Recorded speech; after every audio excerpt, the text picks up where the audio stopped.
I found your book, and hope everybody's okay. But I know we've been reading Powernomics, and we I promised everybody we will read word for word every single one of your books, and we've been doing this for 2 years straight now. We're gonna keep on going until we're done with everything, because I believe I'm not waiting for the public schools. I'm not waiting for the universities.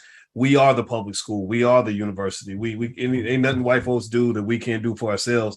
So we've been reading your books word for word, and I'm gonna read something here, Dr. Anderson, and I know you wrote this years ago, but maybe it'll jar your memory. I'd like to get any thoughts that come to mind as I read this. I'm gonna read a couple paragraphs from Black History Reader.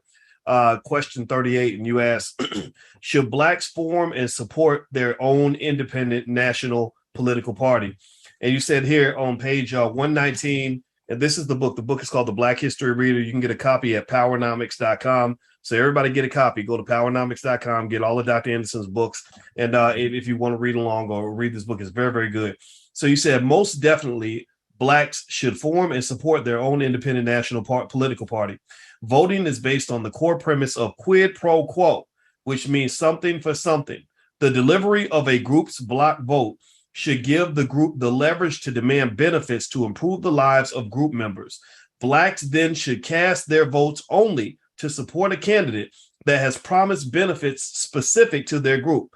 They ought not support anybody or anything that does not socioeconomically advance their group collectively.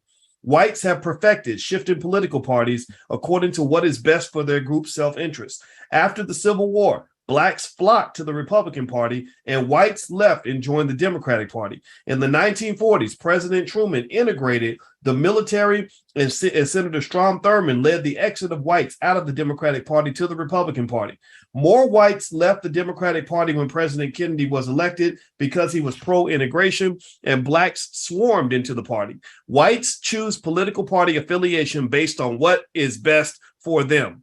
Blacks tend to stay loyal to a political party, even if they receive nothing in exchange for their support.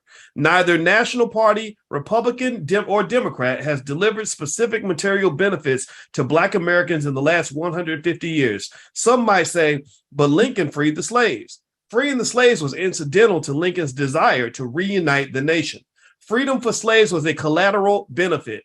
Political party affiliation is a diversion and straw man. It is not the real issue. From the 1500s to the late 1860s, nearly 5 million enslaved blacks did not belong to any political party. From the 1860s to the late 1940s, approximately 20 million blacks belonged to the Republican Party and were Jim Crow segregated. From the 1950s to 2016, 44 million blacks belonged to the Democratic Party, and they remain beneath a public policy of benign neglect. They are ignored, displaced, and treated with hateful indifference. National party affiliation does not make a difference in the way blacks are treated. What are your thoughts, Dr. Anderson? I think you just summarized everything I think.